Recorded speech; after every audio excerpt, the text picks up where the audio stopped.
Safawiyah. Dan juga ini satu hal yang menarik karena selama ini selalu jadi perdebatan teologi antara Sunni dan Syiah. Nah, Islam pada masa dinasti Safawiyah mereka ini adalah basisnya dari Syiah.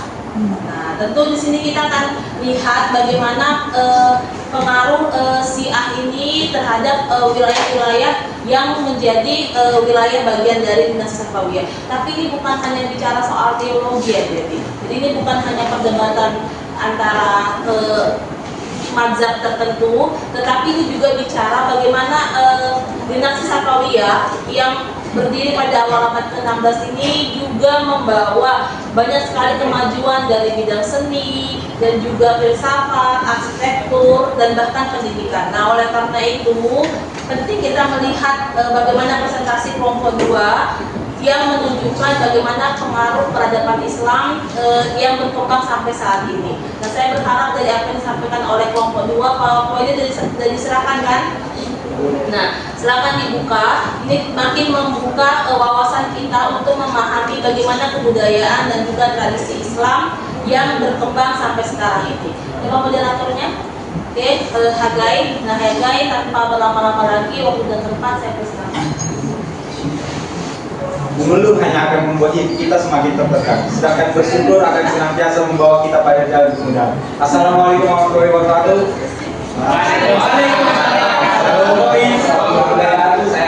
Kami dari kelompok 2 ingin mempresentasikan hasil diskusi kami yang bertema tentang Islam pada masa dinasti Safawiyah. Sebelum itu, perkenalkan nama saya Gerajin Pratama Sumeyan dengan NIM 2407060449 dan rekan saya. Nama saya Indah Puspawira dengan NIM 24070601. Saya Dinda Skala dengan NIM 240709. Saya Dina Kristiani dengan NIM 240709. Saya Raditya dengan NIM 240709. Selanjutnya akan dibahas oleh rekan saya. Dinasti Safawiyah merupakan salah satu kerajaan besar dalam sejarah Islam yang memerintah di Persia dari tahun 1501 hingga 1735 Masehi. Dinasti ini dikenal sebagai kekuatan mazhab Syiah 12 untuk mazhab resmi negara. Dinasti ini didirikan oleh Syekh Ismail I, pemimpin spiritual Syiah Safawi. Dinasti Safawiyah membawa perubahan besar dalam agama dan politik Persia dan mengalami perkembangan besar di wilayah tersebut. Ayat-ayat Al-Quran dan praktik kehidupan masyarakat Muslim di Madinah yang menginspirasi para tokoh Islam untuk menggali pemikiran politik Islam. Salah satu zaman politik Islam adalah pada masa dinasti Safawiyah. Saat pemimpin dinasti Safawiyah, pemimpin pertama yaitu Syekh Ismail I, pendiri dinasti Safawiyah dan penguasa pertama. Kedua, Syekh Tahmasp I, Putra Ismail dan penguasa ketiga. Ketiga, Syekh Abbas I, salah satu penguasa paling terkenal dan sukses dari dinasti Safawiyah. Keempat, Syekh Said, penguasa setelah Abbas I. Kelima, Syekh Abbas II, penguasa yang juga menghadapi tantangan dan kemunduran dinasti. Keenam, Syekh Sulaiman, penguasa setelah Abbas II. Ketujuh, Sultan Utsman, penguasa terakhir yang efektif dari dinasti Safawiyah. Selanjutnya akan dibacakan oleh Ya, selanjutnya pembahasan yaitu kebangkitan dan konsolidasi kekuasaan Safawiyah. Dinasti Safawiyah bermula dari sebuah tarekat sufi di Arab Saudi dan kemudian berkembang menjadi kekuatan politik Islam di Persia. Kebangkitan dinasti ini dipelopori oleh Syekh Ismail I yang menyatukan wilayah Persia di awal abad ke-16. Syekh Ismail I memanfaatkan kekuatan tarekat Safawiyah yang awalnya bersifat spiritual menjadi kekuatan militer dan efektif. yang menegakkan Syariah 12 sebagai mazhab resmi negara dan sekaligus menjadi alat nomor 1 identitas agama dan politik Persia. Proses konsolidasi kekuasaan dilakukan dengan membangun birokrasi yang kuat dan militer yang disiplin, serta menaklukkan wilayah-wilayah yang sebelumnya terpecah-pecah. Syekh Ismail I juga berhasil mengalahkan berbagai musuh termasuk pasukan Utsmani dan Uzbek yang sehingga memperluas dan mengkokohkan wilayah kekuasaan Safawiyah. Selanjutnya ini merupakan peta dari wilayah dinasti Safawiyah yang mencakup wilayah Persia atau yang sekarang kita kenal dengan Iran, sebagian wilayah Irak, sebagian wilayah Turki, Azerbaijan, Armenia, Georgia, dan sebagian wilayah Azerbaijan, Turkmenistan, dan Pakistan. Kebangkitan dan konsolidasi ini menjadi fondasi bagi kekuatan Safawiyah di masa pemerintahan Syah Abbas I dan penerusnya, yang membawa dinasti ini ke puncak kerjaan politik, ekonomi, dan budaya di kawasan Persia dan sekitarnya.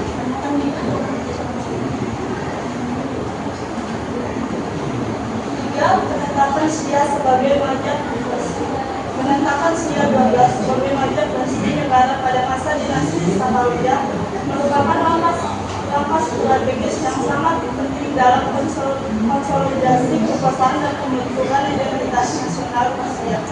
Syekh Ismail I, pendiri dinasti, secara tegas menjadikan Syiah sebagai agama negara untuk membedakan Persia dari kekuatan Islam seperti kekhalifahan Utsmani dan memperkuat legitimasi politik. 4. Kemajuan seni, budaya, dan ilmu pengetahuan. Kemajuan seni dan arsitektur, yaitu dinasti Safawiyah dikenal dengan pembangunan masjid, madrasah, dan istana yang megah dengan gaya arsitektur Persia yang khas dan indah. Seni kaligrafi dan lukisan berkembang pesat, mencerminkan keindahan dan kekayaan budaya Persia yang diperkuat oleh patronase kerajaan. Kedua, perkembangan budaya. Budaya Persia mengalami kebangkitan yang signifikan dengan dukungan penuh dari para penguasa Safawi. Sastra, musik, dan tradisi keagamaan Syiah berkembang, membentuk identitas budaya yang kuat dan berbeda dari budaya Islam seperti di wilayah lain.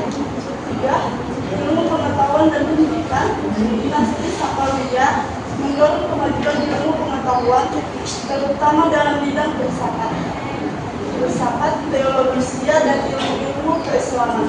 Pendirian madrasah dan pusat studi Islam Syiah memperkuat pendidikan dan penyebaran agama Syiah di Persia dan sekitarnya.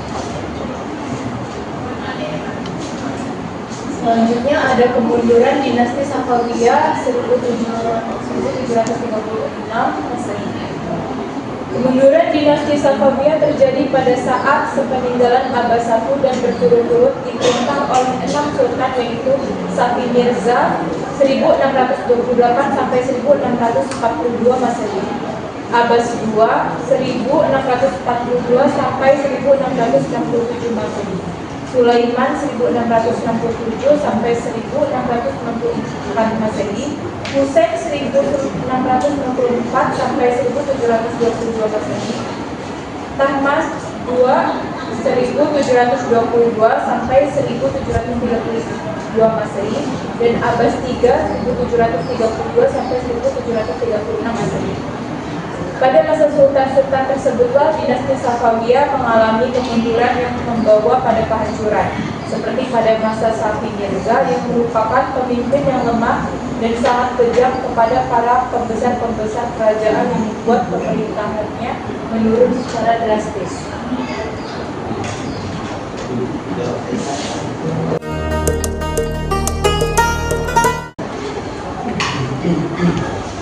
Kita masuk dalam sesi pertanyaan. Kami buka 5 orang yang tercepat dan kami meminta agar 5 orang yang tercepat itu mengirimkan pertanyaan di grup.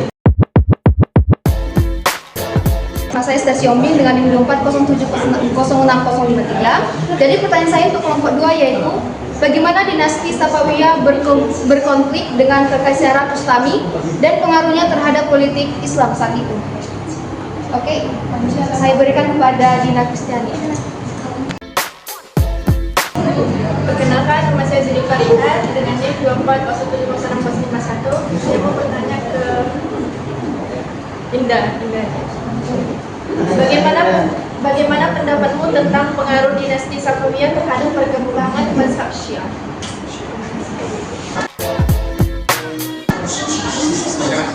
Udah. Perkenalkan, nama saya Muhammad Ibn Al-Ghazali. Saya ingin bertanya, apa dampak dari pendirian madrasah dan pusat studi Islam Syiah terhadap penyebaran ajaran Syiah di Persia dan sekitarnya? Saya bertanya ke Khaira. Baik, terima kasih atas kesempatannya kelompok 2. Perkenalkan, nama saya Muhammad Farhan dengan NIM 240706073 dari kelompok 8 akan bertanya kepada Hagai. Oke. Seandainya dinasti Safawiyah tidak menetapkan Syiah sebagai mazhab negara, apakah Persia tetap akan menjadi pusat kekuasaan Syiah seperti saat ini? Terima kasih. Perkenalkan, nama saya Hasan Siburian dengan NIM 2470663. Aku bertanya kepada kita. Pertanyaannya, apa saja pencapaian dinasti Safawiyah dalam bidang ilmu pengetahuan dan budaya Islam? Baik, terima kasih. Terima kasih untuk pertanyaan yang memberikan kami waktu untuk menjawab. Terima kasih. Terima kasih. Baik, saya akan menjawab pertanyaan dari Evi.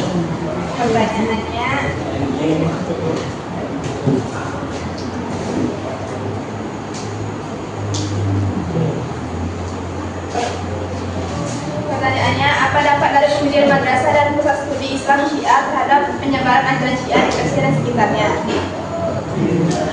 Jawabannya, dinasti Safawiyah menjadikan Syiah 12 imam sebagai mazhab resmi negara. Untuk mendukung ini, mereka mendirikan banyak madrasah dan sekolah studi yang fokus pada teologi, hukum, dan filsafat Syiah, terutama di kota-kota seperti Qom, Najaf di Irak, dan kemudian Mashhad. Dengan dukungan negara, madrasah memainkan peran dalam mengislamkan penduduk Sunni Persia ke mazhab Syiah. Para ulama lulusan madrasah menjadi agen intelektual dan spiritual yang memperluas ajaran Syiah melalui dakwah dan pendidikan. Dengan adanya pusat studi Islam dan madrasah yang berlandaskan mazhab Syiah, makin melebarkan sayap Syiah di wilayah-wilayah lain seperti Lebanon hingga Pakistan. Dengan adanya dominasi Syiah, mazhab Sunni menjadi terancam dan beberapa konflik yang tak hanya berlandaskan politik namun juga teologi yang masih terasa hingga sekarang.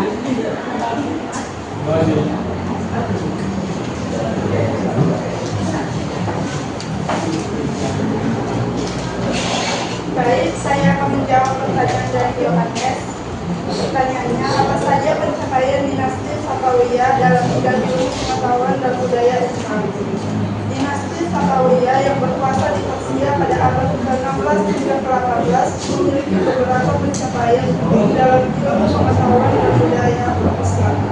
Dalam pendidikan, mendirikan madrasah dan universitas untuk belajar teologi dan ilmu pengetahuan. Yang kedua, seni, membangun masjid dan istana megah, berkembangnya seni miniatur, kaligrafi dan kerajinan tangan seperti karpet Persia.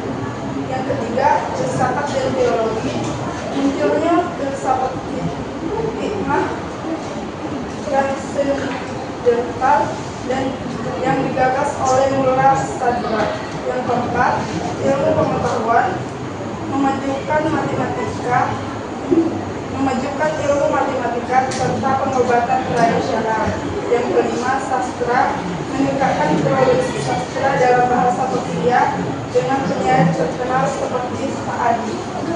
Apakah jawaban saya dari itu? Baiklah, saya akan menjawab pertanyaan dari Esther. Bagaimana dinasti Safawiyah konflik dengan kekaisaran Utsmani dan pengaruhnya terhadap politik Islam saat itu? Jawabannya, konflik antara Safawiyah, Syiah atau Utsmani ini berlangsung lama karena perbedaan agama dan perubahan wilayah. Ini memecah dunia Islam menjadi dua kekuatan besar dengan pengaruh yang saling bertentangan.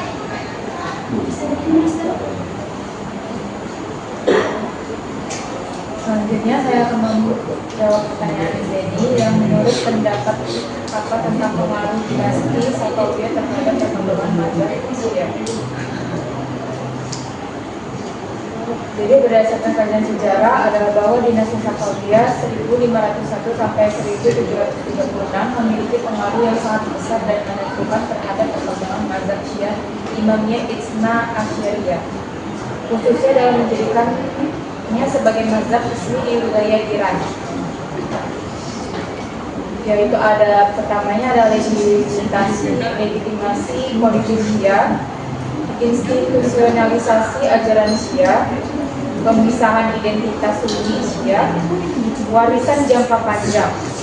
Jadi, dinasti Safawiyah itu bukan hanya mendukung, tapi membentuk kembali wajah Syiah sebagai kekuatan agama dan politik.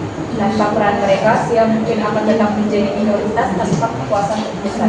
Namun, pendekatan mereka juga menimbulkan ketegangan sekalian yang dampaknya masih terasa juga saat ini. Jika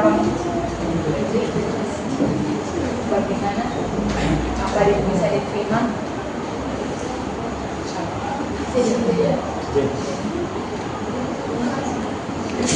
Saya akan menjawab pertanyaan dari Farhan, yaitu seandainya dinasti Safawiyah tidak menetapkan Syiah sebagai mazhab negara, apakah Persia tetap akan menjadi pusat kekuasaan Syiah seperti saat ini? Jika Safawiyah tidak menetapkan Syiah sebagai mazhab, terjadi ada satu, Persia mungkin tetap Sunni. Sebelum Safawiyah, mayoritas penduduk Persia adalah Sunni.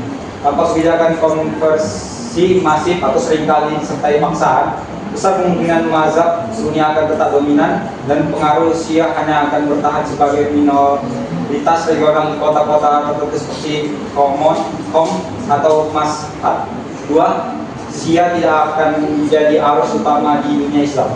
Tanpa negara kuat seperti Safawiyah yang memberikan legitimasi politik, ekonomi, dan institusional kepada Syiah, sulit dibayangkan Syiah akan menjadi salah satu kutub utama dalam dunia Islam seperti sekarang. Tiga, ada keseimbangan politik regional yang berbeda. Peruntungan antara Safawiyah dan Utsmaniyah membentuk geopolitik Islam selama berabad-abad. Jika Persia tetap Sunni, mungkin akan terjadi aliansi lebih kuat antara dua imperium tersebut, atau setidaknya tidak ada rivalitas setarian yang tajam. Dan yang terakhir, ada Iran modern yang tidak akan jadi pusat dunia Syiah. Banyak pusat keilmuan Syiah modern atau seperti Mauzah di Qom dan Najaf bertumbuh karena hubungan politik dan stabilitas dari negara Syiah. Tanpa Safawiyah, Qom mungkin tidak akan berkembang seperti sekarang. Saya terima.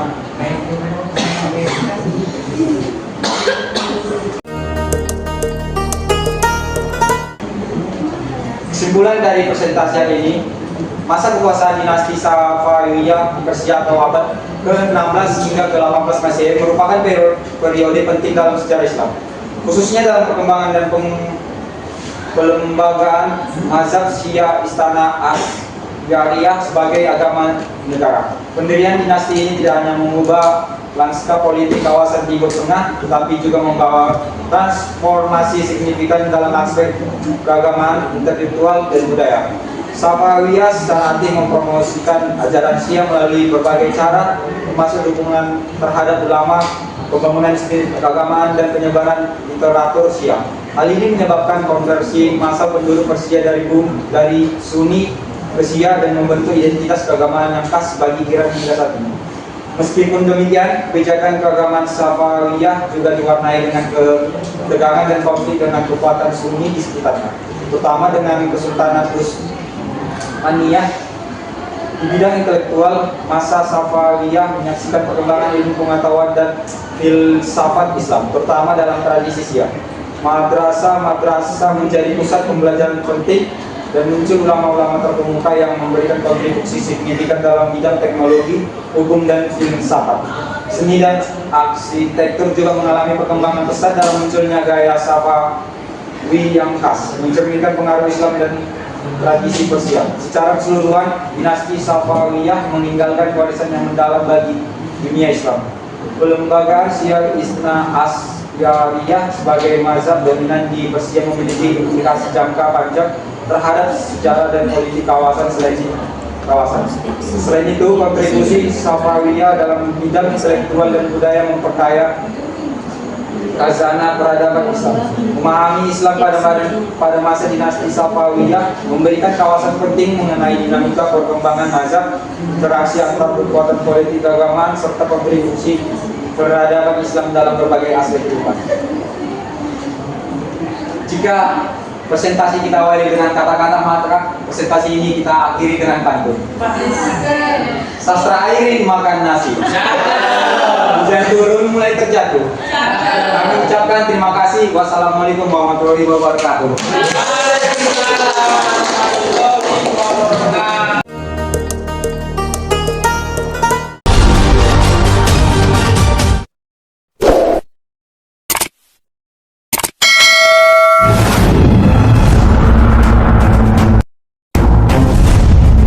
Pada awal abad ke-16, wilayah Timur Tengah dipenuhi oleh persaingan antara dua kekuatan besar, Kesultanan Turki Utsmani dan Kerajaan Safawiyah.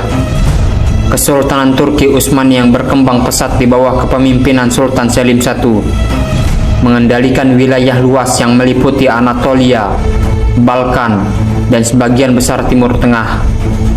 Di sisi lain, Kerajaan Safawi yang baru-baru ini berdiri di bawah pimpinan Shah Ismail I menguasai wilayah Persia dengan agama utama Syiah. Shah Ismail I meresmikan Syiah sebagai agama resmi wilayah kekuasaannya dan mengungkapkan permusuhan secara terbuka terhadap semua Islam Sunni.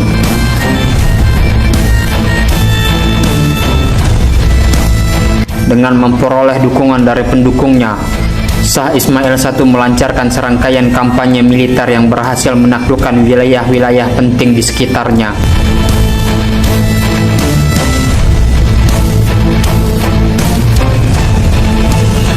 Dia tidak hanya mengamankan kekuasaannya di Persia, tetapi juga meluaskan wilayah kerajaannya ke arah timur dan barat, menaklukkan wilayah Azerbaijan, Irak, dan bagian dari Anatolia. Deklarasi perangnya menyeret Kesultanan Turki Utsmani terlibat perang panjang melawan Safawi.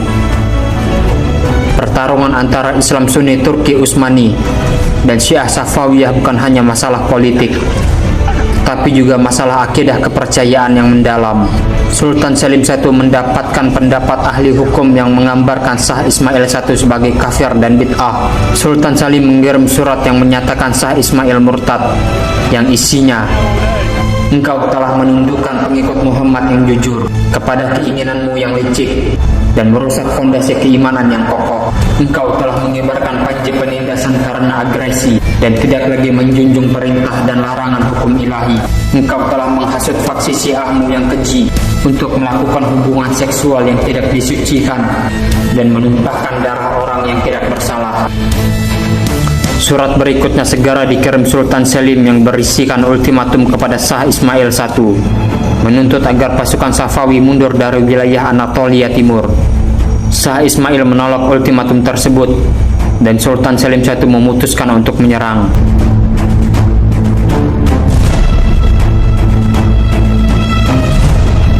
Pasukan Turki Utsmani yang terdiri dari pasukan infanteri, kavaleri, dan artileri yang telah terlatih dengan baik bergerak maju ke arah timur menuju wilayah Safawi yang diperkirakan jumlah tentara berkisar 60.000 orang.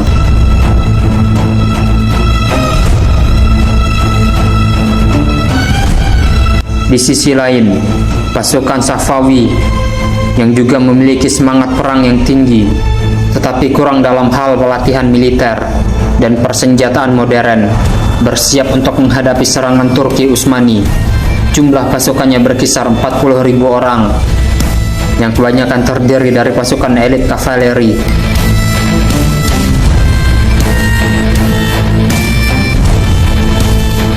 Kedua pasukan bertemu di dekat kota Chaldiran di wilayah Iran sekarang. Pasukan Turki Utsmani dipimpin oleh Sultan Selim I sendiri melancarkan serangan besar-besaran terhadap pasukan Safawi yang berada di bawah komando Shah Ismail I. Turki Utsmani mengerahkan artileri berat dan ribuan janisari yang dilengkapi dengan senjata bubuk mesiu. Sementara pasukan Safawi menggunakan kavaleri untuk melawan pasukan Turki Utsmani. Safawi menyerang sayap Utsmani dalam upaya menghindari artileri Utsmani yang ditempatkan di tengah.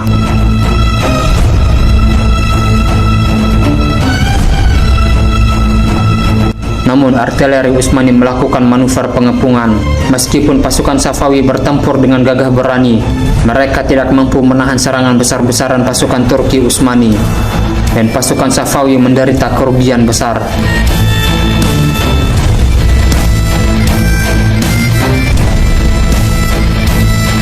Persenjataan Turki Utsmani yang canggih, meriam dan senapan yang digunakan oleh pasukan Janissary adalah faktor penentu pertempuran ketika pasukan Safawi yang hanya memiliki persenjataan tradisional dihancurkan. Safawi juga menderita karena perencanaan yang buruk dan pasukan yang tidak disiplin. Kemenangan telak pasukan Turki Utsmani dalam pertempuran Chaldiran memiliki dampak yang luas. Kerajaan Safawi mengalami kerugian besar baik secara militer maupun politik. Shah Ismail I terpaksa mundur dan meninggalkan wilayah Anatolia Timur.